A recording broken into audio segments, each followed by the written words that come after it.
Price Lord, ஹல்லேலூயா. எல்லாரையும் காலையில் சந்திக்கிறது ரொம்ப சந்தோஷம். கண்களை மூடி நாம் ஜெபிக்கலாம். அன்புள்ள ஆண்டவரே, இந்த காலை வேளையில் உம்மை துதிக்கும்படியாக, ஆராதிக்கும்படியாக, உம்முடைய வார்த்தையை கேட்கும்படியாக நீரை பாராட்டுகிற கிருபைக்காய் நன்றி. எங்களோட நீங்கள் பேசும்படியாக நாங்கள் ஜெபிக்கிறோம். ஆண்டவரே, ஒவ்வொருவரோடும் நீர் பேசுங்க, எங்கள் காதுகளை திறந்தருளும். இயேசுவின் நாமத்தில் ஜெபிக்கிறேன் நல்ல பிதாவே, ஆமென். யோவான் எழுதின சுவிசேஷம் 21வது அதிகாரம் வசனங்கள் 15, 16, 17 வாசிக்கலாம். யோவான் எழுதின சுவிசேஷம் 21ஆம் அதிகாரம் 15, 16, 17 வாசிக்கலாம். அவர்கள் போஜனம் பண்ணின பின்பு இயேசு சீமோன் பேதுருவை நோக்கி, யோனாவின் குமாரனாகிய சீமோனே, இவர்களிலும் அதிகமாய் நீ என்னிடத்தில் அன்பாய் இருக்கிறாயா என்றார். அதற்கு அவன், ஆம் ஆண்டவரே, உம்மை நேசிக்கிறேன் என்பதை நீர் அறிவீர் என்றான். அவர், என் ஆட்டுக்குட்டிகளை மேய்ப்பாயாக என்றார். இரண்டாம் தரம் அவர் அவனை நோக்கி, யோனாவின் குமாரனாகிய சீமோனே, நீ என்னிடத்தில் அன்பாய் இருக்கிறாயா என்றார். அதற்கு அவன், ஆம் ஆண்டவரே, உம்மை நேசிக்கிறேன் என்பதை நீர் அறிவீர் என்றான். அவர், என் ஆடுகளை மேய்ப்பாயாக என்றார். மூன்றாம் தரம் அவர் அவனை நோக்கி, யோனாவின் குமாரனாகிய சீமோனே, நீ என்னை நேசிக்கிறாயா என்றார். என்னை நேசிக்கிறாயா என்று அவர் 3 தரம் தன்னை கேட்டபடியினாலே பேதுரு துக்கப்பட்டு, ஆண்டவரே, நீர் எல்லாவற்றையும் அறிந்திருக்கிறீர், நான் உம்மை நேசிக்கிறேன் என்பதையும் நீர் அறிவீர் என்றான். இயேசு, என் ஆடுகளை மேய்ப்பாயாக என்றார். ஆண்டவராகிய இயேசு பேதுருவை பார்த்து 3 முறை கேட்கிறார், யோனாவின் குமாரனாகிய பேதுருவே, நீ என்னை நேசிக்கிறாயா, நீ என்னை நேசிக்கிறாயா, நீ என்னை நேசிக்கிறாயா என்று சொல்லி, நீர் என் மேல் அன்பாய் இருக்கிறாயா என்று சொல்லி 3 முறை பேதுருவை பார்த்து ஆண்டவர் கேட்கிறார். அங்கே ஏன் பேதுருவை மாத்திரம் பார்த்து ஆண்டவர் கேட்க வேண்டும்? அங்கே யோவான் இருந்தார், தோமா, ததையு போன்ற மற்ற சீஷர்களும் இருந்திருப்பாங்க. ஆனால் குறிப்பாக ஆண்டவர் யாரை பார்த்து இந்த கேள்வியை கேட்கிறாருன்னா, பேதுருவை பார்த்து இந்த கேள்வியை கேட்கிறார். பேதுருவே, நீ என் மேல் அன்பா இருக்கிறாயா என்று சொல்லி பேதுருவை கேட்கிறார். நல்லா யோசிச்சு பார்த்தா, பேதுரு ஆண்டவராகிய இயேசு கூட 3.5 வருடம் கூடவே நடந்து ஊழியம் செய்த இந்த பேதுரு, ஆண்டவர் செய்த அதிசயங்களையும் அற்புதங்களையும் பார்த்தவன், அனுபவித்தவன். ஆண்டவர் 5000 பேருக்கு போஜனம் கொடுத்ததையும் பார்த்தவன். அதை அந்த போஜனத்திலையும் சாப்பிட்டிருப்பான். போஜனத்தில் பங்கு பெற்றவன்.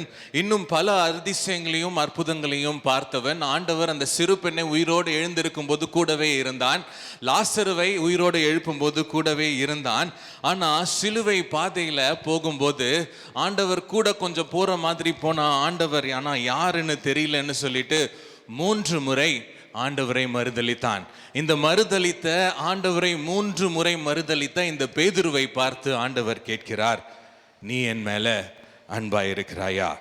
இன்றைக்கு உங்களையும் என்னையும் பார்த்து ஆண்டவர் கேட்கிறார், மகனே, மகளே, நீ என் மேல் அன்பாய் இருக்கிறாயா?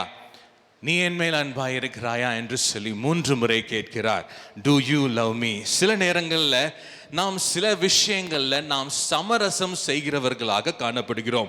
ஒருவேளை பேதுரு போல நம்ம ஒரு பொது இடத்துல போய், ஆண்டவர் எனக்கு யாருன்னு தெரியாதுன்னு நம்ம சொல்லாமல் இருக்கலாம். ஆனால் நிறைய நேரங்களில் நம்ம சமரசம் செய்கிறவர்களாக காணப்படுகிறோம். நிறைய நேரங்களில் நம்ம ஆண்டவரை மறந்து போகிறோம். நிறைய நேரங்களில் நம்ம செய்கிற காரியம் நமக்கும் ஆண்டவருக்கும் சம்பந்தம் இல்லாதது போல சில நேரங்களில் காணப்படுது. சில நேரங்களில் நாம் முன்னுரிமை யாருக்கு கொடுக்கிறோம் என்பது ஒரு கேள்விக்குறியாக இருக்கிறது. உதாரணத்திற்கு, படிப்பா ஆண்டவரா அப்படின்னு பார்த்தா சில நேரங்களில் படிப்புக்கு போயிடுறோம். ஸ்கூல் நடக்குது, ஸ்கூலா ஆண்டவரான்னு பார்த்தா ஸ்கூலுக்கு போயிடுறோம். சில நேரங்களில் சாப்பாட்டுக்கு முக்கியத்துவம் கொடுக்குறோம், வேலைக்கு முக்கியத்துவம் கொடுக்குறோம், வெளியே போகிறதற்கு முக்கியத்துவம் கொடுக்குறோம்.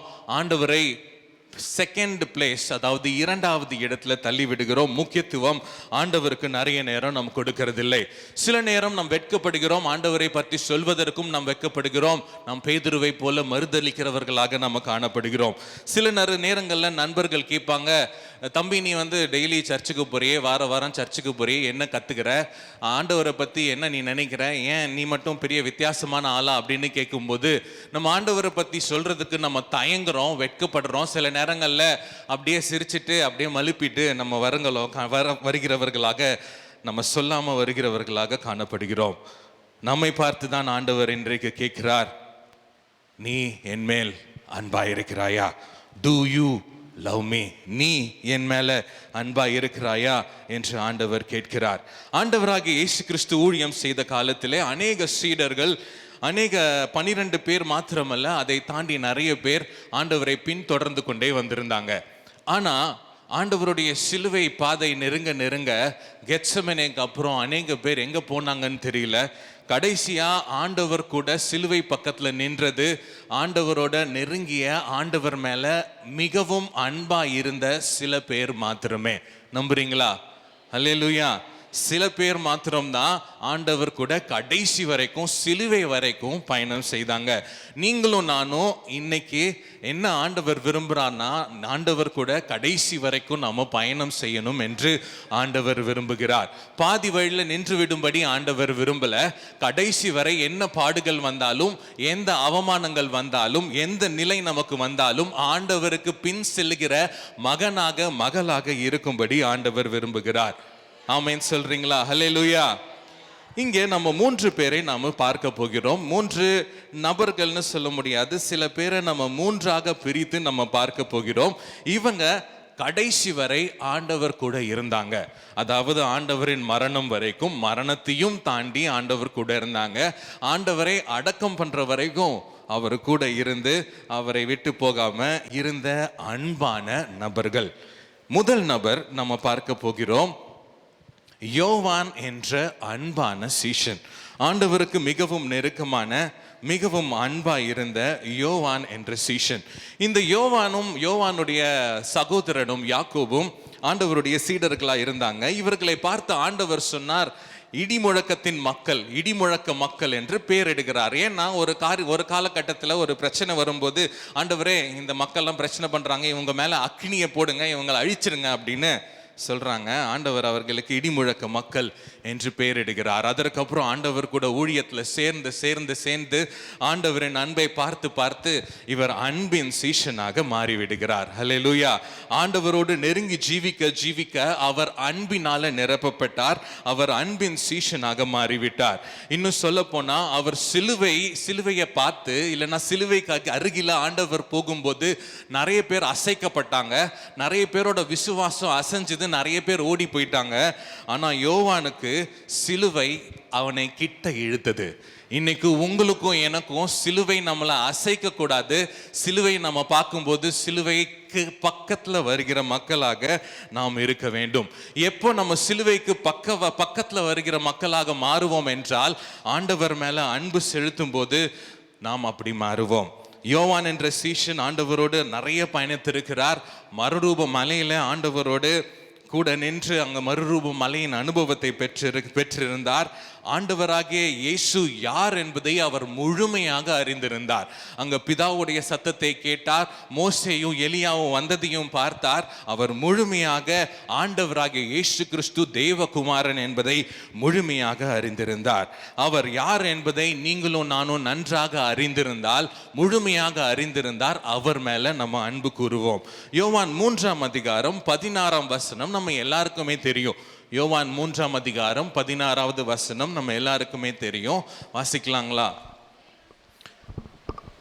தேவன் தம்முடைய ஒரே பேரான குமாரனை விசுவாசிக்கிறவன் எவனோ அவன் கெட்டு போகாமல் நித்திய ஜீவனை அடையும்படிக்கு அவரை தந்தருளி இவ்வளவாய் உலகத்தில் அன்பு கூர்ந்தார். ஆண்டவர் இவ்வளவாய், அதாவது அவருடைய ஜீவனையே கொடுத்து இந்த உலகத்தின் மேல அன்பு கூர்ந்தார் என்று ஆண்டவராகிய இயேசு நிக்கோதேமுவை பார்த்து நிக்கோதேமு கிட்ட ஒரு உரையாடல்ல ஈடுபடுகிறார். அந்த உரையாடல்ல கேட்ட யோவான் அழகாக அந்த 16, 18, 19 வசனங்களை எழுதி வைத்திருக்கிறார்.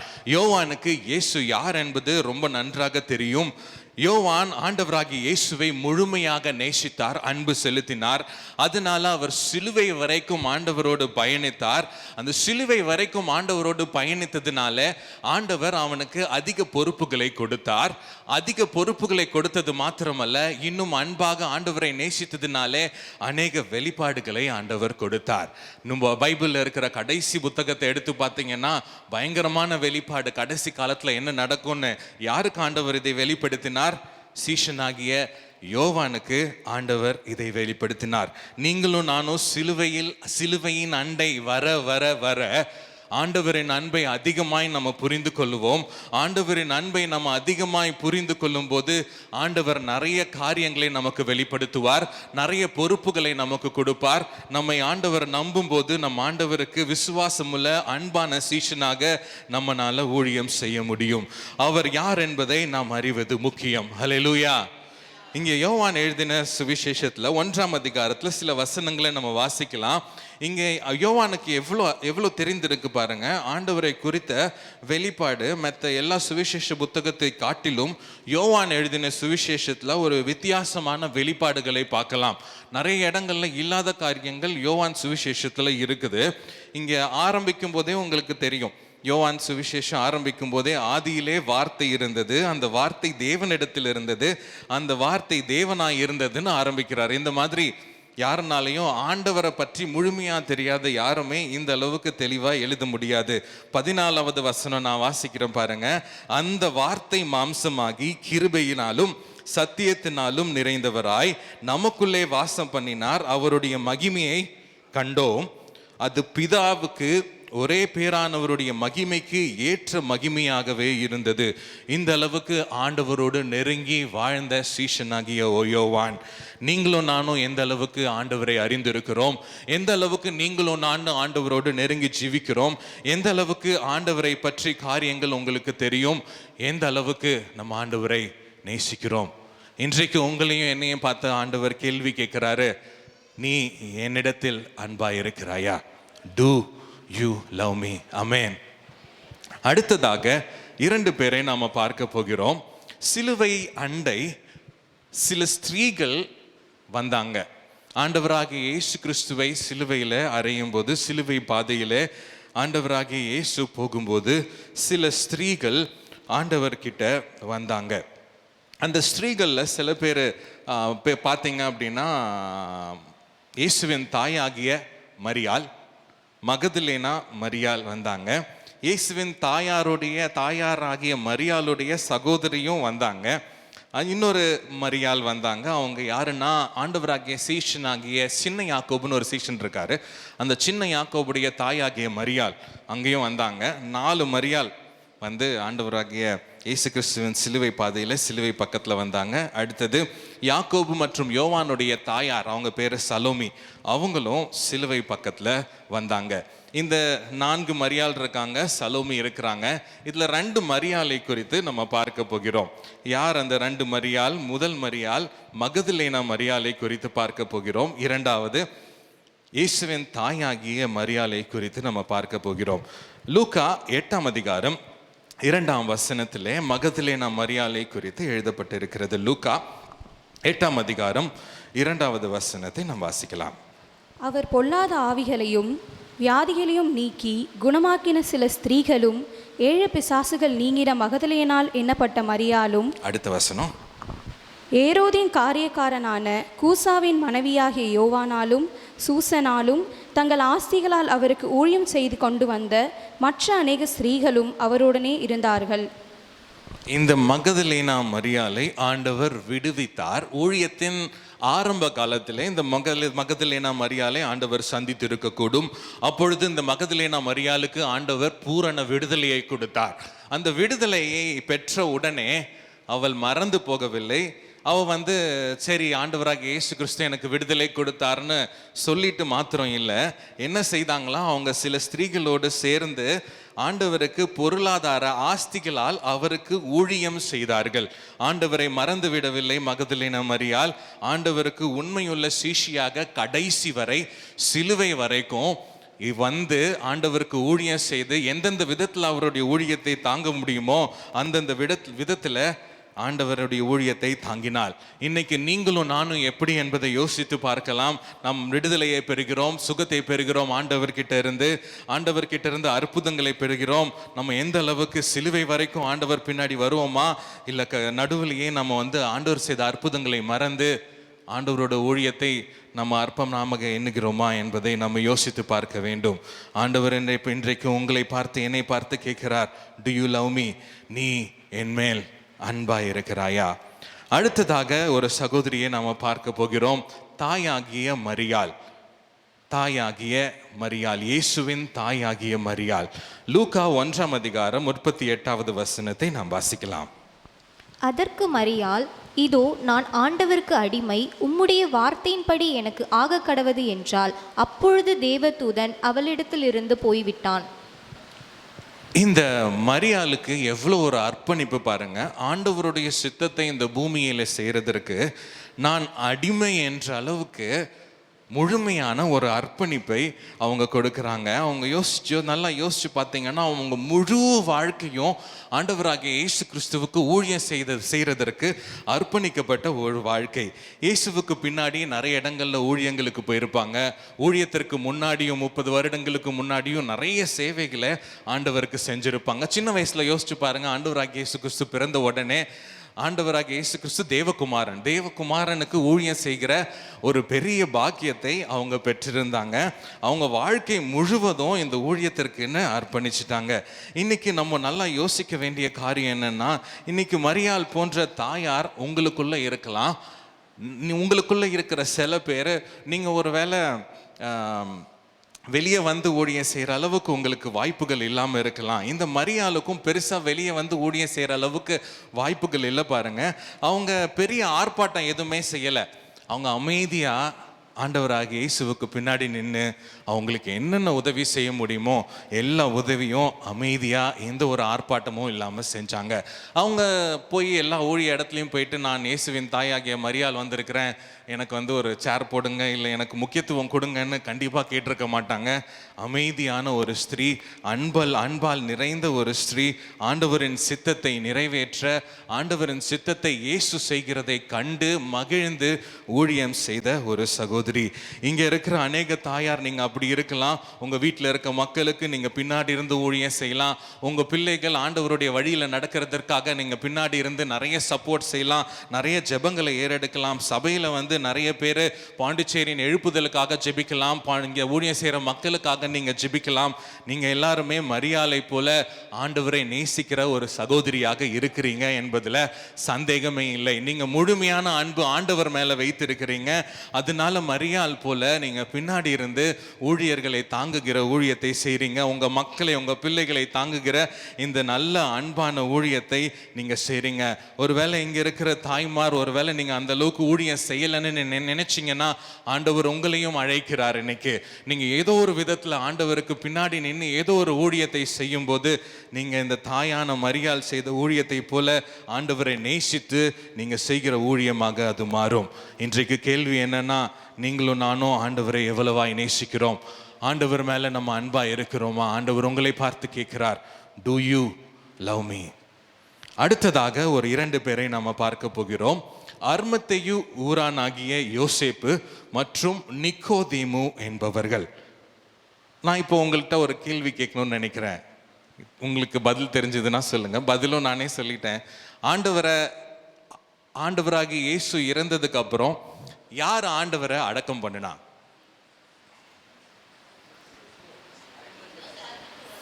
அர்மத்தேயு ஊரானாகிய யோசேப்பா. ஓகே, சரியான பதில். ஆனால் பாதி பதில் தான் சொல்லியிருக்கிறீங்க. யாரு ஆண்டவராகிய இயேசு கிறிஸ்துவை அடக்கம் பண்ணினா?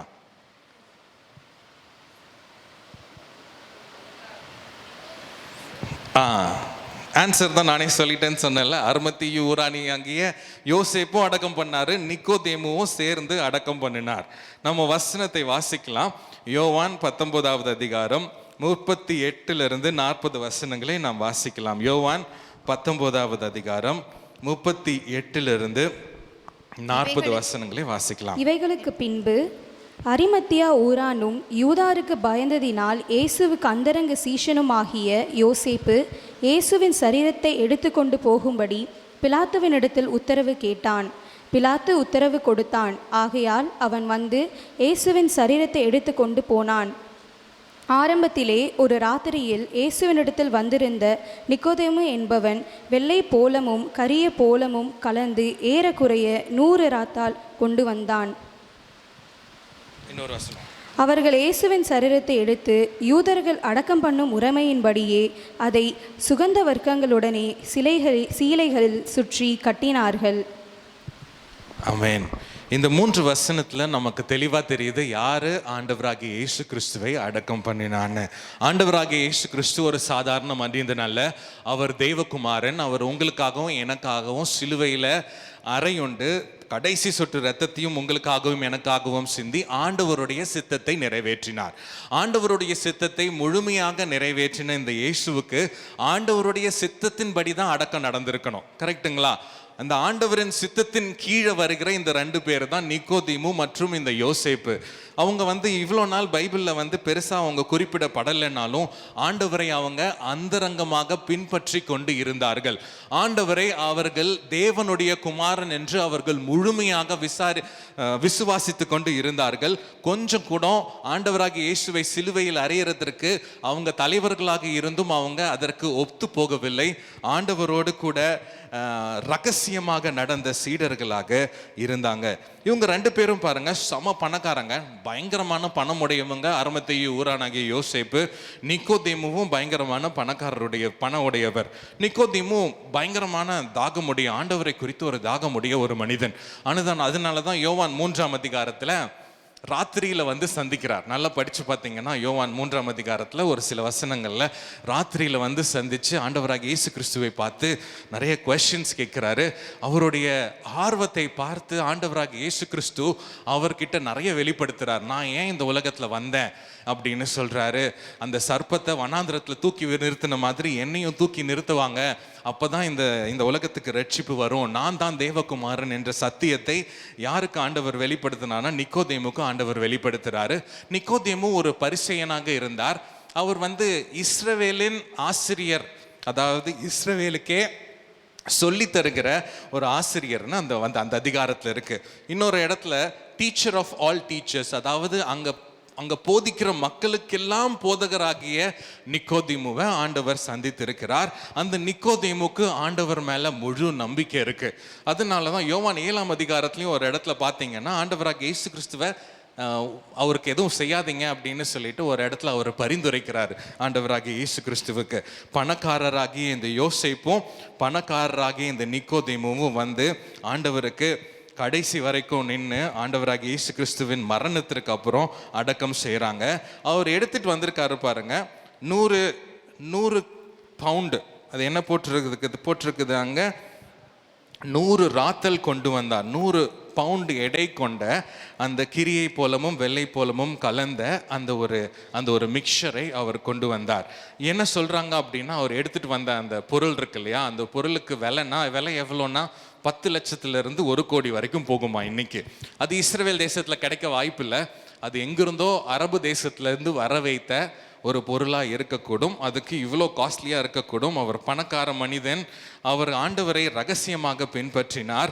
ஆண்டவரை ரகசியமாக பின்பற்றினது மட்டுமல்ல, நேரம் வரும்போது ஆண்டவருக்காக எழும்பி நின்ற ஒரு தேவ மனிதன். இன்னைக்கு ரகசியமாய் ஆண்டவரை பின்பற்றுகிறது தப்பு இல்லை. ரகசியமாக வீட்டின் சூழ்நிலைகள்னால, ஒருவேளை எனக்கு வேலை ரொம்ப டைட்டாக இருக்கு, ஒருவேளை நீங்கள் டாக்டராக இருக்கீங்கன்னு வச்சுக்கோங்களேன், உங்களால் சண்டே ஆராதனைக்கு வர முடியாது. சில நேரங்களில் வேலை இருக்கும்.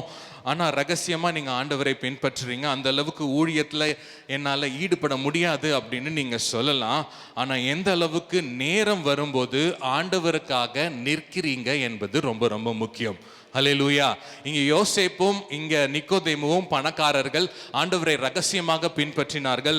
ஆனா நேரம் வரும்போது ஆண்டவருக்காக தைரியமாக அவர்களுடைய விசுவாசத்தை வெளிப்படுத்தினார்கள். இன்றைக்கு கேட்டுக்கொண்டிருக்கிற நீங்கள், ஒருவேளை உங்க வீட்டில் நீங்க மட்டும்தான் ரட்சிக்கப்பட்டிருக்கலாம், நீங்க மட்டும்தான் ஆண்டவரை தெரிந்து சபைக்கு வரவங்களா இருக்கலாம். ஆனா எந்த அளவுக்கு தைரியமாக நேரம் வரும்போது ஆண்டவருக்காக எழும்பி நிற்கிறீங்க என்பது மிக மிக முக்கியமான ஒரு விஷயம். இந்த மனிதர்கள் பணக்காரராக இருந்தும் தாழ்மையான தாராளமுள்ள மனிதர்களாக இருந்தாங்க. இவங்களுடைய செல்வாக்கும் செல்வத்தையும் நேரம் வந்தபோது ஆண்டவருடைய ஊழியத்திற்கென்று ஆண்டவருக்கென்று பயன்படுத்தினாங்க. இன்னைக்கு நம்ம யோசிக்க வேண்டிய விஷயம் இதுதான். நீங்களும் நானும் சிலுவை வரைக்கும், ஆண்டவருடைய மரணம் வரைக்கும், கஷ்டத்தின் பாதையிலும் நம்ம கூட ஆண்டவர் கூட இருக்கிறோமா? ஆண்டவரை நம்ம நேசிக்கிறோமா? எந்த சூழ்நிலையிலும் ஆண்டவர் மேல இருக்கிற விசுவாசத்தை இழந்து விடாமல் நம்ம காணப்படுகிறோமா என்பது முக்கியம். இந்த நிக்கோதேமுக்கும் இந்த யோசேப்புக்கும் பல விதமான அழுத்தங்கள் இருந்திருக்கும். ஏன்னா அவங்க இருந்த காலகட்டம் அப்படி.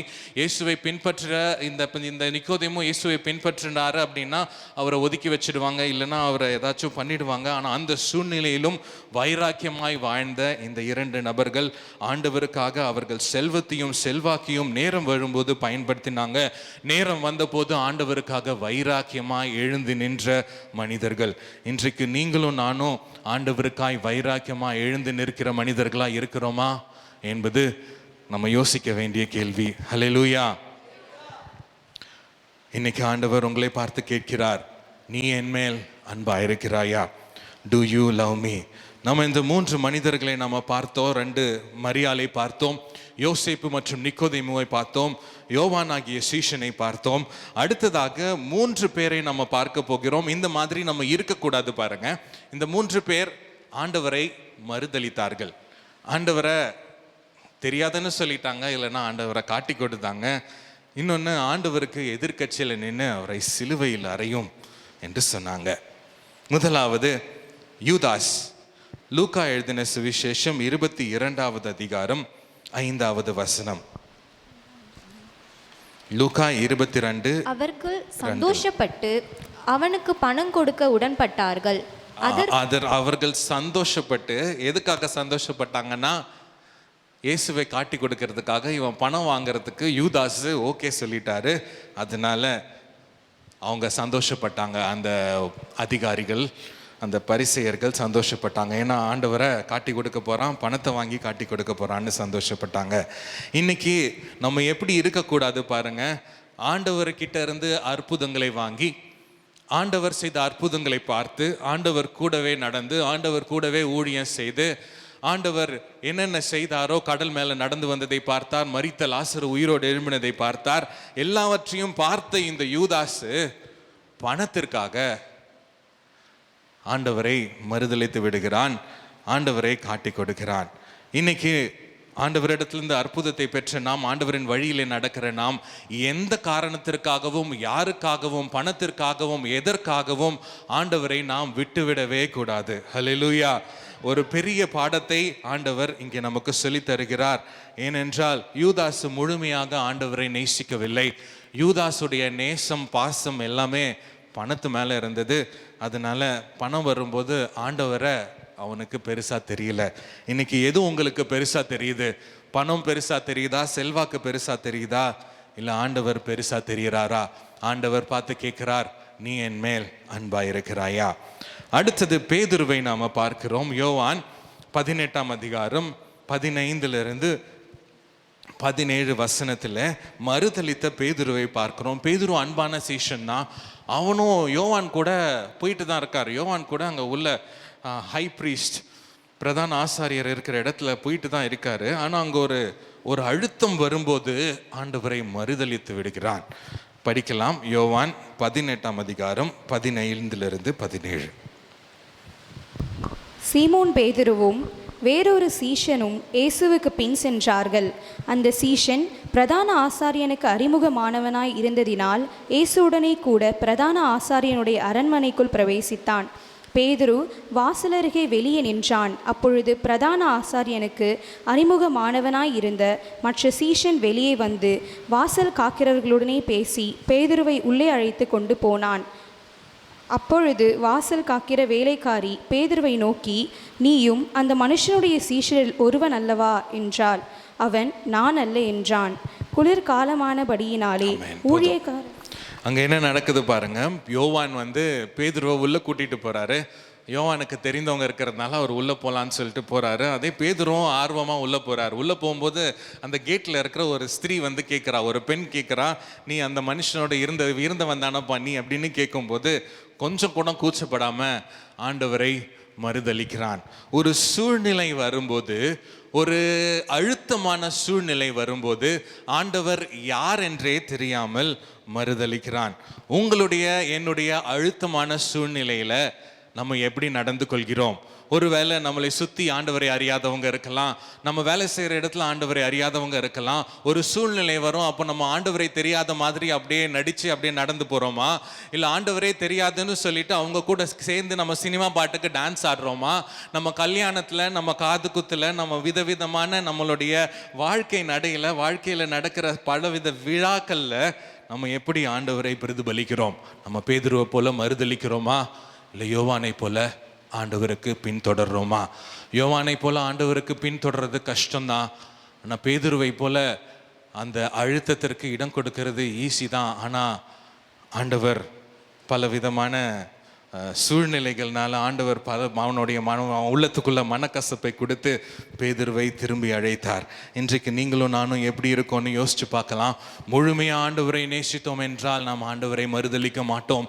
சூழ்நிலைகள் என்னவாக இருந்தாலும், எப்படி இருந்தாலும், எந்த அழுத்தங்கள் வந்தாலும், யாரு என்ன சொன்னாலும் ஆண்டவருக்காக நாம் நிற்போம். ஆண்டவரை நேசித்தால் ஒத்துக்கிறீங்களா? ஹல்லேலூயா. ஆண்டவரை நேசிப்போம்.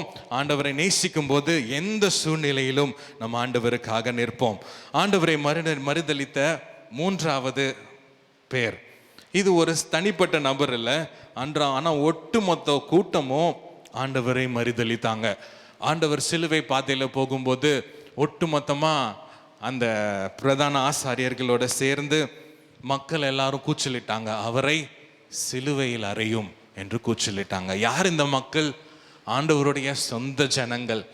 ஆண்டவர் யாரை தேடி வந்தாரோ அந்த தேடி வந்த இஸ்ரவேல் கூட்டம் தான் இந்த கூட்டம். ஆண்டவர் மலை பிரசங்கத்தில் பிரசங்கிக்கும் போது வந்த கும்பல் தான் இந்த கும்பல். ஆண்டவர் அற்புதங்களை செய்யும் போது, அவர் தெரு தெருவாய் நடந்து நடந்து ஊழியம் செய்யும் போது அவர் கூட வந்த கும்பல் தான் இந்த கும்பல். ஒரு வசனம் இருக்கு, ஆண்டவர் ராத்திரி முழுசா ஜெபம் பண்ணாராம். கியூவில் நின்று கூட்டம் கூட்டமாக மக்கள் வந்து அவர் உட்கார்ந்துருக்காரு, அவர்கிட்ட வந்து ஜெபம் பண்ணிட்டு போயிட்டு இருக்காங்க. அப்போ நான் ராத்திரி முழுக்க ஆண்டவர்கிட்ட வந்து ஜெபம் பண்ணாங்கன்னா அப்போ எவ்வளோ பேர் வந்திருப்பாங்க? அந்த ஜெபம் பண்ண அதே கும்பல் தான் இங்கே இருக்கிற கும்பல். இன்னைக்கு நம்ம யோசிக்க வேண்டியது, ஆண்டவர்கிட்ட அற்புதங்களை வாங்குறோம், ஆண்டவர்கிட்ட அதிசயங்களை பெற்றுக்கொள்கிறோம், நம்ம ஆண்டவர் பக்கத்தில் இருக்கோமா இல்லை வேற சைடில் இருக்கோமா? ஆண்டவர் பக்கத்தில் நின்று ஆண்டவருக்காக வைராக்கியமாக எழும்பி நிற்கிறோமா இல்லை எதிராளியான சாத்தான் பக்கத்தில் இருக்கிறோமா என்பது முக்கியமான கேள்வி. ஆண்டவர் உங்களை பார்த்து கேட்கிறார், ஆண்டவர் உங்களோட பேசிக்கொண்டே இருக்கிறார், நீ என்னை நேசிக்கிறாயா? நீ என் மேல் அன்பாக இருக்கிறாயா? Do you love me? இன்னைக்கு நீங்களும் நானும் ஆண்டவர் மேலே அதிகமாக அன்பு வைக்கணும்னு ஆண்டவர் விரும்புகிறார்.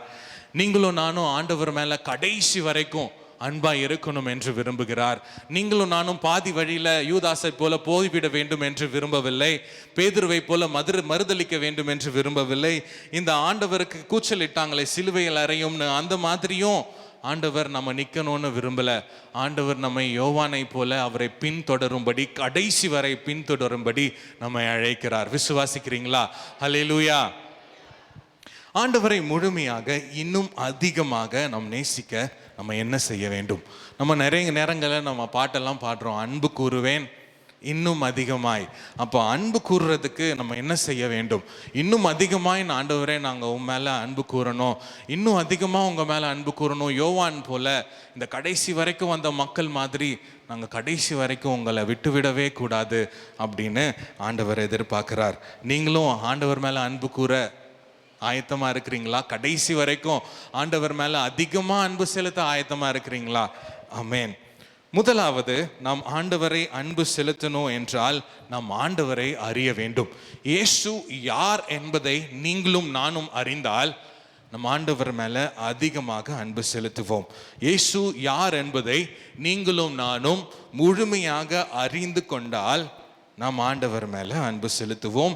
யோவானை போல ஆண்டவரோடு நெருங்கி ஜீவிக்கிற மக்களாக வாழுவோம். பவுல் இப்படியாக சொல்றாரு. பிலிப்பியருக்கு எழுதின நிருபம் 3வது அதிகாரம் 7-8 வசனங்களை நாம் வாசிக்கலாம். ஆண்டவரை அறிவதற்காக என்னென்ன பண்றாரு பாருங்க, என்னென்ன சொல்றாரு பாருங்க. பிலிப்பியர் 3ஆம் அதிகாரம் 7-8. ஆகிலும் எனக்கு லாபமாய் இருந்தவைகள் எவைகளோ அவைகளை கிறிஸ்துவுக்காக நஷ்டமென்று எண்ணினேன். எனக்கு லாபமாய் இருந்தவைகள் எவைகளோ அவைகளை கிறிஸ்துவுக்காக நஷ்டம் என்று எண்ணுகிறேன். அது மாத்திரமல்ல என் கர்த்தராகிய கிறிஸ்து இயேசுவை அறிகிற அறிவின் மேன்மைக்காக, என் கர்த்தராகிய இயேசு கிறிஸ்துவை அறிகிற அறிவின் மேன்மைக்காக எல்லாவற்றையும் நஷ்டம் என்று எண்ணிக்கொண்டிருக்கிறேன். எல்லாவற்றையும் நஷ்டம் என்று எண்ணிக்கொண்டிருக்கிறேன். ஆண்டவராகிய இயேசுவை அறிகிற அறிவின் மேன்மைக்காக. எல்லாரும் சொல்லலாமா? கிறிஸ்து இயேசுவை அறிகிற அறிவின் மேன்மைக்காக சொல்லலாமா எல்லாரும்? கிறிஸ்து இயேசுவை அறிகிற அறிவின் மேன்மைக்காக எல்லாவற்றையும் நஷ்டம் என்று எண்ணிக்கொண்டு இருக்கிறேன். நஷ்டம் என்று எண்ணிக்கொண்டேன்னு சொல்லல, எண்ணிக்கொள்வேன்னு சொல்ல, எண்ணிக்கொண்டு இருக்கிறேன். இன்னைக்கு நம்ம எப்படி இருக்கிறோம்? ஆண்டவராகிய கிறிஸ்து இயேசுவை அறிகிற அறிவின் மேன்மைக்காக எல்லாவற்றையும் நம்ம நஷ்டம் என்று எண்ணுறோமா? எல்லாவற்றையும் தாண்டி ஆண்டவரை அறிகிற அறிவுக்கு நம்ம முக்கியத்துவம் கொடுக்கிறோமா அப்படின்னு நம்ம யோசிச்சு பார்க்கலாம். இந்த பவுல் யாருங்க? பவுல் இயேசுவை அறிந்திருந்தார். இயேசு அவரை முகமுகமாய் சந்தித்திருந்தார். இயேசுவோடு பேசுகிற ஒரு நபர் தான் பவுல். இயேசுவோடு பல நேரங்களில் அவர் ஜெபம் செய்திருக்கிறார், பல அற்புதங்களை பெற்றிருக்கிறார்.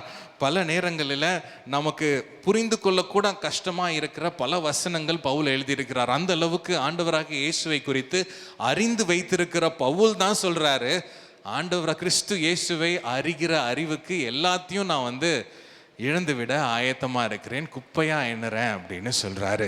நீங்களும் நானும் இன்னைக்கு எப்படி யோசிக்கிறோம், எப்படி எண்ணுறோம், எந்த அளவுக்கு நம்ம ஆண்டவரை அறிந்து கொள்வதற்கு நம்ம ஆர்வம் காட்டுகிறோம் என்பது கேள்வி. இந்த ஆண்டவரை நம்ம அதிகமாக அறிந்து கொள்வதற்கு தான் இந்த 40 நாள் கூட்டங்கள், கரெக்டுங்களா? ஆண்டவராகிய இயேசு கிறிஸ்துவை அறிந்து கொள்ள, ஆண்டவராகிய இயேசு கிறிஸ்துவின் சிலுவை அண்டை நம்ம இன்னும் கிட்டி சேர, அதற்கு தான் 40 நாள் கூட்டங்கள். நம்ம எந்த அளவுக்கு ஆர்வமாக இருக்கோம் என்பது நம்ம யோசித்து பார்க்கலாம். அடுத்ததாக மோசேவை பற்றி நம்ம பார்க்கலாம். யாத்திராகமம் 34 வசனத்தை நம்ம பார்க்கலாம். யாத்திராகமம் 34:6. கர்த்தர் அவனுக்கு முன்பாக கடந்து போகிற போது அவர், கர்த்தர் கர்த்தர், இரக்கமும் கிருபையும் நீடிய சாந்தமும் மகாதயையும் சத்தியமும் உள்ள தேவன். இங்கே என்ன நடக்குது அப்படின்னா 33:18 வாசிங்களேன். மோசே ஆண்டவர்கிட்ட கேட்கிறாரு. அப்பொழுது அவன், உம்முடைய மகிமையை எனக்கு காண்பித்தருளும் என்றான். உம்முடைய மகிமையை எனக்கு காண்பித்தருளும் என்றான். யார் இதை கேட்கிறது?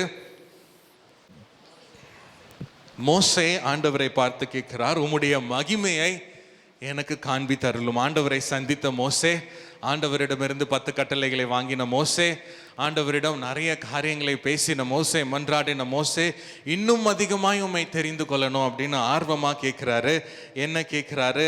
மகிமையை, உம்முடைய மகிமையை எனக்கு காண்பித்தருளும். இப்படி ஆர்வமாக நீங்கள் கேட்கும்போது ஆண்டவர் தம்மை வெளிப்படுத்துகிற தேவனாக இருக்கிறார். ஆமென். இங்கே ஆண்டவர் மோசேக்கு வெளிப்படுத்துகிறாரு பாருங்க. கர்த்தர் அவனுக்கு முன்பாக கடந்து போகிற போது அவர், கர்த்தர் கர்த்தர், இரக்கமும் கிருபையும் நீடிய சாந்தமும் மகாதயையும் சத்தியமுள்ள தேவன். ஆண்டவர் எப்படிப்பட்டவர் என்பதை மோசேக்கு ஆண்டவர் வெளிப்படுத்துகிறார். நீங்களும் நானும் ஆண்டவரை நேசிக்கிறோமா? ஆண்டவரை அறிந்து கொள்வதில் வாஞ்சியாக இருக்கிறோமா? நீங்கள் ஆமாம் நான் ஆண்டவரை அறிந்து கொள்ள ஆர்வமாக இருக்கிறேன்னா நீங்கள் ஆண்டவர் மேலே அதிகமாக அன்பு செலுத்துறீங்கன்னு அர்த்தம். நீங்கள் அதிகமாக ஆண்டவர் மேலே அன்பு செலுத்தும் போது ஆண்டவர் கிட்ட இருக்கிறீங்கன்னு அர்த்தம்.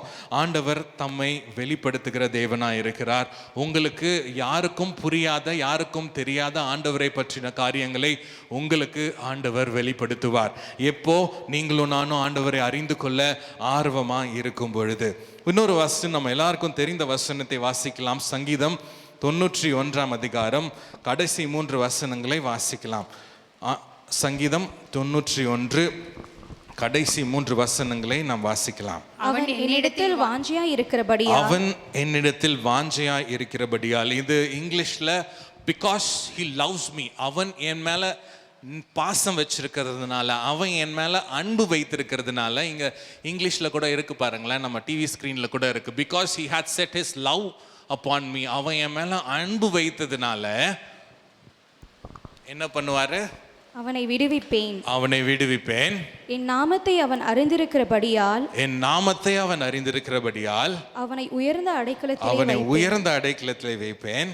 அவன் என்னை நோக்கி கூப்பிடுவான். அவன் என்னை நோக்கி கூப்பிடுவான். நான் அவனுக்கு மறு உத்தரவு அருளி செய்வேன். ஆபத்தில் நானே அவனோடு இருந்து அவனை தப்புவித்து அவனை கனப்படுத்துவேன். நீடித்த நாட்களால் அவனை திருப்தியாக்கி என் ரட்சிப்பை அவனுக்கு காண்பிப்பேன். ஆமென். நீங்க அவர் மேல வாஞ்சையா இருக்கும்போது, நீங்களும் நானும் அவர் மேல அன்பு செலுத்தும் போது, அவர் மேல அன்பா இருக்கும்போது என்ன நடக்குது பாருங்க. அவன் என்னிடத்தில் வாஞ்சையா இருக்கிறதுனாலே அவனை உயர்ந்த அடைக்கலத்தில் வைப்பேன், அவனை விடுவிப்பேன், நீடித்த நாட்களால் அவனை திருப்தியாக்கி என் ரட்சிப்பை அவனுக்கு காண்பிப்பேன். ஆபத்திலே அவனோடு கூட இருந்து அவனை தப்புவித்து அவனை கனப்படுத்துவேன். எப்போ? நீங்களும் நானும் வாஞ்சையாய் அவரை அறிந்து கொள்ள வேண்டும், அவர் மேலே அன்பு செலுத்த வேண்டும், இன்னும் அதிகமாய் அவர் மேலே அன்பு செலுத்தணும், இன்னும் அதிகமாய் அவர் மேலே நான் அவரை அறிந்து கொள்ள ஆர்வமாக இருக்க வேண்டும் என்று நீங்களும் நானும் சொல்லும்போது ஆண்டவர் இதை நமக்கு செய்வார். முதலாவது காரியம், நீங்கள் ஆண்டவரை அதிகமாய் நேசிக்க வேண்டும் என்று ஆண்டவர் விரும்புகிறார். ஆண்டவரை அதிகமாய் நேசிக்கணும்னா முதலாவது நீங்கள் ஆண்டவரை அறிய வேண்டும். The first point, you should know Jesus. உங்களுக்கு இயேசு யார் என்பதை தனிப்பட்ட முறையிலே தெரியணும். ஆண்டவரை பற்றி அறிகிறது வேற, ஆண்டவரை அறிகிற அறிவு வேற. புரியுதுங்களா உங்களுக்கு டிஃப்ரென்ஸ்? ஆண்டவரை பற்றி அறிகிற அறிவை பற்றி பவுல் சொல்லலை, ஆண்டவரை அறிகிற அறிவை பற்றி தான் சொல்கிறார். ஆண்டவரை பற்றி அறிகிறதுனா நீங்கள் யூடியூப்பில் செய்தி கேட்குறது, மற்றவங்க செய்தி கேட்குறது, மற்றவங்க சொல்கிறத பற்றி ஓகே ஆண்டவர் இப்படிப்பட்டவர் அப்படிப்பட்டவர்னு தெரிஞ்சுக்கிறது. ஆனால் ஆண்டவரை பற்றி அறிகிற அறிவை தாண்டி ஆண்டவரை அறிகிற அறிவு உங்களுக்கும் எனக்கும் வேணும் என்று ஆண்டவர் விரும்புகிறார். ஹல்லேலூயா. ஆண்டவரை அறிகிற அறிவு உங்களுக்கும் எனக்கும் வரும்போது ஆண்டவரை நாம் அதிகமாய் நேசிக்கிறவர்களாக நாம் காணப்படுவோம். இன்னொரு வசனத்தை நம்ம வாசிக்கலாம். யோவான் 14 15 வசனத்தை வாசிக்கலாம். யோவான் 14 15 வசனத்தை நாம் வாசிக்கலாம். நீங்கள் என்னிடத்தில் அன்பாயிருந்தால் என் கற்பனைகளை கைக்கொள்ளுங்கள். இரண்டாவது, நீங்க ஆண்டவர் மேல அன்பா இருக்கணும் அப்படின்னா, அதிகமாய் ஆண்டவர் மேல அன்பு செலுத்தணும்னா என்ன பண்ணணும்? ஆண்டவருடைய கற்பனைகளை கைக்கொள்ள வேண்டும். மரியாள் எப்படி ஆண்டவர்கிட்ட முழுமையா தம்மை ஒப்பு கொடுத்தாங்களோ, ஆண்டவருடைய வார்த்தைக்கு 100% ஒபீடியன்ஸ், 100% கீழ்ப்படிதல். 100% நம்ம கீழ்ப்படியும் போது ஆண்டவர் பிரியப்படுவார். நம்ம ஆண்டவர் மேலே அன்பு செலுத்துகிறோம் என்று அர்த்தம். அந்த வசனங்களை நம்ம தொடர்ந்து வாசிக்கும் போது இன்னொரு முக்கியமான சத்தியத்தை ஆண்டவர் வெளிப்படுத்துகிறாரு பாருங்க. யோவான் 14 15 வாசிக்கலாம். நீங்கள் என்னிடத்தில் அன்பாயிருந்தால் என் கற்பனைகளை கைக்கொள்ளுங்கள். நான் பிதாவை வேண்டிக் கொள்ளுவேன், அப்பொழுது என்றென்றைக்கும் உங்களுடனே கூட இருக்கும்படிக்கு சத்திய ஆவியாகிய வேறொரு தேற்றரவாளனை அவர் உங்களுக்கு தந்தருளுவார். சத்திய ஆவியாகிய வேறொரு தேற்றரவாளனை அவர் உங்களுக்கு கட்டளையிடுவார். முன்னாடி வசனத்துக்கும் இந்த வசனத்துக்கும் சம்மந்தம் இல்லைன்னு நினைக்காதீங்க. முன்னாடி வசனத்துக்கும் இந்த வசனத்துக்கும் நிறைய சம்மந்தம் இருக்கு. இங்கிலீஷ் பைபிளில் இந்த வசனம் அண்ட் அப்படின்னு ஆரம்பிக்குது. அண்ட் அப்படின்னா முன்னாடிக்கு இதுக்கும் சம்மந்தம் இருக்குன்னு அர்த்தம். நீங்கள் என்னிடத்தில் அன்பாக இருந்தால் என் கற்பனைகளை கை கொள்ளுங்கள். அப்போ என்ன பண்ணுவார்? நீங்கள் ஆண்டவர்கிட்ட கீழ்ப்படியும் போது, கீழ்ப்படிதலோடு நடந்து கொள்ளும் போது ஆவியானவர் உங்களுக்குள்ளே இருப்பார். உங்களுக்குள்ளே நீங்கள் இருந்து உங்களுக்கு ஆண்டவர் போதித்து நடத்துவார். நல்லா யோசித்து பார்த்தோம் அப்படின்னா, நம்ம ஆண்டவருடைய வார்த்தைக்கு கீழ்ப்படியலைன்னா நமக்குள்ளே இருந்து ஆவியானவர் பேசினாலும் கீழ்ப்படிய போகிறதில்ல. கரெக்டுங்களா? ஆண்டவருடைய வார்த்தை நம்ம கையில் இருக்குது, நம்ம வேதத்தில் இருக்கிறதுக்கு கீழ்ப்படியலைன்னா அப்போ ஆவியானவர் உள்ளேருந்து நம்மக்கிட்ட பேசிகிட்டு இருக்கும்போது கீழ்ப்படிய வாய்ப்பில்லை. நம்ம கீழ்ப்படியும் போது ஆண்டவர் மேலே அன்பு கூறுகிறோம். நம்ம கீழ்ப்படியும் போது ஆண்டவர் சத்திய ஆவியானவரை நமக்குள்ளே கட்டளையிடுவார், நமக்குள்ளே இருந்து நம்மை வழிநடத்துவார். மூன்றாவது, நம்ம ஆண்டவர் மேலே அன்பு செலுத்துகிறோம் என்றால் இதை நாம் செய்வோம். யோவான் 21 நம்ம படித்த அதே வசனம் தான். யோவான் 21வது அதிகாரம் 16, 15, 16, 17 ஆண்டவர் சொல்றாரு, யோனாவின் குமாரனாகிய சீமோனே, நீ என்னிடத்தில் அன்பா இருக்கிறாயா என்றார். அதற்கு அவன், ஆம் ஆண்டவரே, உம்மை நேசிக்கிறேன் என்பதை நீர் அறிவீர் என்றான். அவர், என் ஆடுகளை மேய்ப்பாயாக என்றார். என் ஆடுகளை மேய்ப்பாயாக என்றார். இன்னைக்கு நீங்களும் நானும் ஆண்டவர்கிட்ட நான் அன்பா இருக்கிறேன் அப்படின்னு சொன்னா, ஆண்டவர் உங்களை பார்த்து சொல்றார், என் ஆடுகளை மேய்ப்பாயாக என்று சொல்றார். நீங்களும் நானும் ஆண்டவருக்கு என்று ஏதாவது ஒன்றை, ஏதாவது ஒரு வேலையை, ஏதாவது ஒரு ஊழியத்தை ஆண்டவர் செய்ய வேண்டும் என்று ஆண்டவர் விரும்புகிறார். நீங்க அதிக அன்பு ஆண்டவர் மேல வச்சிருக்கிறீங்க அப்படின்னு சொன்னீங்கன்னா, நீங்க அதிக ஊழியத்தில் ஈடுபடுவீங்க. ஒத்துக்கிறீங்களா? நீங்க அதிகமான அன்பை நான் ஆண்டவர்கிட்ட நான் வந்து எனக்கு ஆண்டவருக்கு மேல இருக்க அன்பு எவ்வளவு தெரியுமா அப்படின்னு சொல்லிட்டு நம்ம வீட்டிலேயே படுத்து தூங்கிட்டு இருந்தோம் அப்படின்னா, அது அன்பு கண்டிப்பாக கிடையாது. அந்த அதிகமான அன்பு நம்ம செலுத்தலைன்னு அர்த்தம். எவ்வளவுக்கு எவ்வளவு ஆண்டவர் மேலே அதிக அன்பு வைத்திருக்கிறீங்களோ அவ்வளவுக்கு அவ்வளவு அதிகமான ஊழியத்தை உங்களால் செய்ய முடியும், செய்ய வைப்பார். ஆண்டவராகிய இயேசு கிறிஸ்துவை மறுதலித்த இந்த பேதுரு ஆண்டவருக்காக வைராக்கியமாக எழுந்தான். ஆண்டவருக்கு கீழ்ப்படிந்து, நம்ம முன்னாடி பார்த்தோம் பாருங்க, ஆண்டவரை அதிகமாக அறிந்திருந்த பேதுரு ஆண்டவருக்கு கீழ்ப்படிந்து ஆண்டவர் சொன்னதை கேட்டு ஆடுகளை மேய்த்தான். என்ன செய்தான்? ஆவியானவர் அவனை நிரப்பினார். அவன் பிரசங்கத்தில் நிறைய பேர் ரட்சிக்கப்பட்டாங்க. அவனால் பரலோகத்தில் ஒரு பெரிய சந்தோஷம் உண்டானது. இன்னைக்கு நீங்களும் நானும் ஆண்டவரை நேசிக்கிறோம், ஆண்டவர் மேலே அன்பு செலுத்துகிறோம் அப்படின்னு சொன்னோம் அப்படின்னா, நம்ம ஆண்டவருக்காக ஊழியம் செய்ய வேண்டும். ஆண்டவருக்காக ஊழியம் செய்து அழிந்து போகிற ஆத்துமாக்களுக்காக நம்ம கண்ணீர் விட்டு ஜெபிக்கும் போது, நம்ம ஊழியம் செய்யும் போது நம் பரலோகத்தை மகிழ்விக்கிற மக்களாக நாம் காணப்படுவோம். நீங்களும் நானும் ஆண்டவர் மேலே அன்பு செலுத்துகிறோமா? ஆண்டவர் பார்த்து கேட்கிறார், டு யூ லவ் மீ? நீ என்னிடத்தில் அன்பா இருக்கிறாயா என்று ஆண்டவர் கேட்கிறார். ஆண்டவரிடத்தில் அன்பா இருந்த பேதுரு பல விதமான ஊழியங்களை செய்தார். எனக்கு தெரிஞ்சு பவுல் நிறைய அதிகாரங்களை எழுதி இருக்கிறார். அதனால பவுல் செய்த ஊழியங்கள் நமக்கு தெரியும். ஆனால் பேதுரு எழுதின நிறைய லெட்டர்ஸ் நிறைய நமக்கு கிடையாது. பேதுரு அதனால நிறைய ஊழியம் செஞ்சிருப்பாருன்னு நினைக்கிறேன். பேதுருவை போல நீங்களும் நானும் ஆண்டவர் மேலே அன்பாக இருந்தால் நம்ம ஆண்டவருக்காக எழுந்து ஊழியங்களை செய்வோம். ஆண்டவருக்காக வைராக்கியமாக நிற்போம். எந்த சூழ்நிலை வந்தாலும், எந்த காரணத்திற்காகவும், யாருக்காகவும் ஆண்டவரை மறுதலிக்காம தைரியமாக மக்கள் முன்னாடி நின்று ஆண்டவரை பற்றி பேசவும், ஆண்டவருக்காக சாட்சியாக நிற்கவும் ஆண்டவர் நமக்கு உதவி செய்வார். மறுதலித்த இதே பேதுரு தான் ஆவியானவரை பெற்ற பிறகு 3000 பேருக்கு முன்னாடி நின்று தைரியமாக பேசினான். பிரதான ஆசாரியருக்கு முன்னாடி நின்று தைரியமாக ஆண்டவராகிய இயேசு கிறிஸ்து தான் மேசியா என்று தைரியமாக பலமுறை செய்தான். பலமுறை சிறைக்கு போயிட்டு வந்தான். பலமுறை சாட்சியாக ஆண்டவருக்கு வாழ்ந்தான்.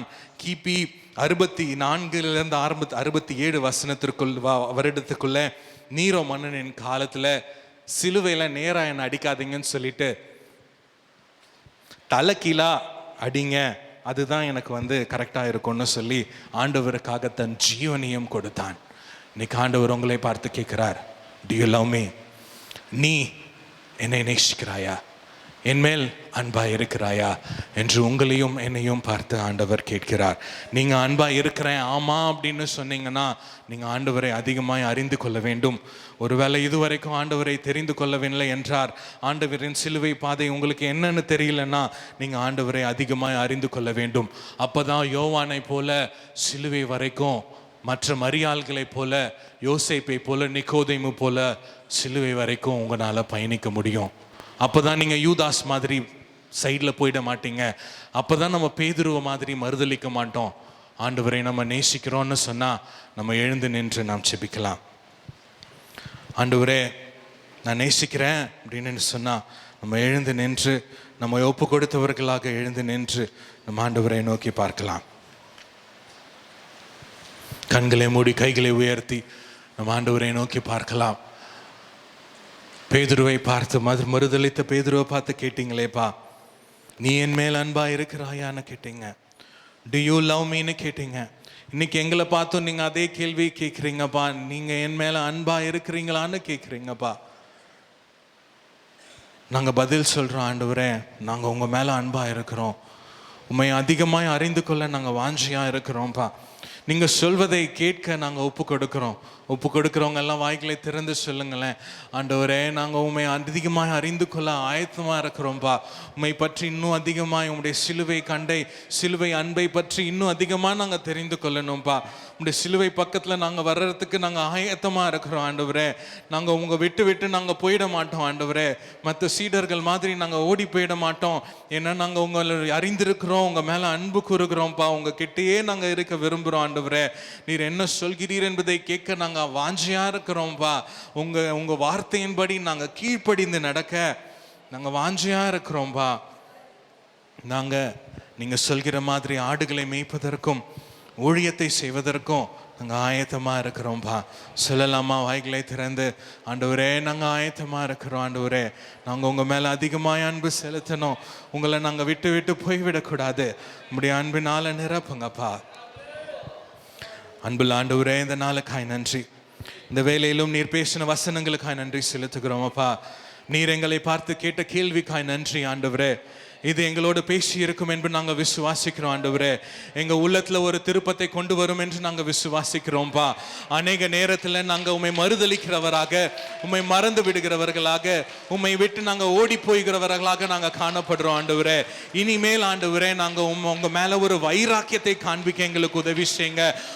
உங்களுடைய அன்பை முழுமையாக புரிந்து கொண்டவர்களாக, உமக்கு முன்னுரிமை கொடுக்கிறவர்களாக, உம்மை பின்பற்றி கடைசி வரை எந்த சூழ்நிலையிலும் எந்த காலத்திலும் உண்மையே நாங்கள் பின்பற்றும் மக்களாக வாழ எங்களுக்கு உதவி செய்யுங்கப்பா. நாங்கள் ஓடி போய் விடக்கூடாதுப்பா. உம்முடைய அன்பை நாங்கள் உண்மை பற்றி அரைக்குறையா தெரிந்து நாங்கள் சைட்ல ஓடி போகக்கூடாது ஆண்டவரே. உமக்கென்று சேவை செய்ய, உமக்கென்று ஊழியம் செய்ய நாங்கள் அர்ப்பணித்து இருக்கிறோம் ஆண்டவரே. இன்னும் தீவிரமாய் அதிகமாய் ஊழியம் செய்ய, இந்த பாண்டிச்சேரி மக்களுக்காக ஊழியம் செய்ய, உமக்கென்று ஆத்துமாக்களை உம்மண்டை கொண்டு வர, உம்முடைய அன்பை குறித்து அநேகருக்கு நாங்கள் சொல்ல, எடுத்து சொல்ல எங்களுக்கு உதவி செய்யுங்க ஆண்டவரே. நாங்கள் ஆண்டவரே யோவானை போல உங்களோட நெருங்கி ஜீவிக்க உதவி செய்யுங்க. ஒருவேளை பேதுரு போல நாங்க மறுதலித்தாலும் நாங்க திருந்தி உங்ககிட்ட வரோம் ஆண்டவரே. நீர் எங்களை ஏற்றுக்கொள்ளுங்க. இன்னும் வைராக்கியமாய் உமக்கென்று எழும்பி ஜீவிக்கிற மனிதர்களாய் நீர் எங்களை மாற்ற வேண்டுமாய் நாங்கள் ஜெபிக்கிறோம் ஆண்டவரே. நாங்க உமக்கு ஊழியம் செய்ய, உமக்கென்று ஆண்டவரே ஆத்துமாக்களை கொண்டு வர, ஆடுகளை மேய்க்க எங்களுக்கு நீர் உதவி செய்ய வேண்டுமாய் நாங்கள் ஜெபிக்கிறோம். அப்படியே நீர் செய்ய போகிறீர். அதற்காக உமக்கு நன்றி செலுத்துகிறோம் ஆண்டவரே. நாங்க பின்னோக்கி பார்க்காதபடி முன்னோக்கி உமை மாத்திரம் பார்த்து ஓட எங்களுக்கு உதவி செய்யுங்க. எங்க கூட நீங்க இருக்கிறதற்காக நன்றி. நீர் எங்க கூட பேசினதற்காக உமக்கு நன்றி செலுத்துகிறோம் அப்பா. இன்று ஆராதனையில பங்கெடுத்த மக்களுக்காக உமக்கு நன்றி செலுத்துகிறோம். ஒவ்வொருவரையும் ஆசீர்வதிங்கப்பா. ஒவ்வொருவரும் உமக்காக எழும்பி ஜீவிக்க உதவி செய்யுங்க. வந்திருக்கிற யாராவது வியாதியோடும் கஷ்டத்தோடும் கடன் பிரச்சனையோடும் வந்திருக்காங்கன்னா அவங்களுக்காக நான் ஜெபிக்கிறேன் ஆண்டவரே. அவங்களுக்கு இப்போவே நீர் விடுதலை கொடுக்க வேண்டுமாய் நான் ஜெபிக்கிறேன். இப்பொழுதே பரிபூர்ண சுகத்தை நீர் கொடுக்க வேண்டுமாய் நாங்கள் ஜெபிக்கிறோம் ஆண்டவரே. ஒருவேளை வராத மக்கள் வியாதியோட ஹாஸ்பிட்டல்லையோ வீட்டிலேயே இருந்தாங்கன்னா அவங்களையும் நீர் தொட வேண்டுமாய் நான் ஜெபிக்கிறேன் அப்பா. இப்பொழுதே நீர் தொட்டு ஒரு நல்ல சுகத்தை அவர்களுக்கு நீர் ஏற்படுத்தி தர வேண்டுமாய் நான் ஜெபிக்கிறேன். அப்படியே நீர் செய்ய போற கிருபைக்காய் நன்றி. போக்கிலும் வரத்திலும் நீர் கூட இருங்க, எங்களை வழி நடத்துங்க. இன்னும் ஆண்டவரே, நாங்கள் 40 நாள் முழுசா உம்முடைய அன்பை குறித்து அதிகமாய் அறிந்து கொள்ள எங்களுக்கு நீர் உதவி செய்ய வேண்டுமாய் நாங்கள் ஜெபிக்கிறோம். அப்படியே நீர் செய்கிறதற்காய் நன்றி. இயேசுவின் நாமத்தில் ஜெபிக்கிறோம் நல்ல பிதாவே, ஆமென்.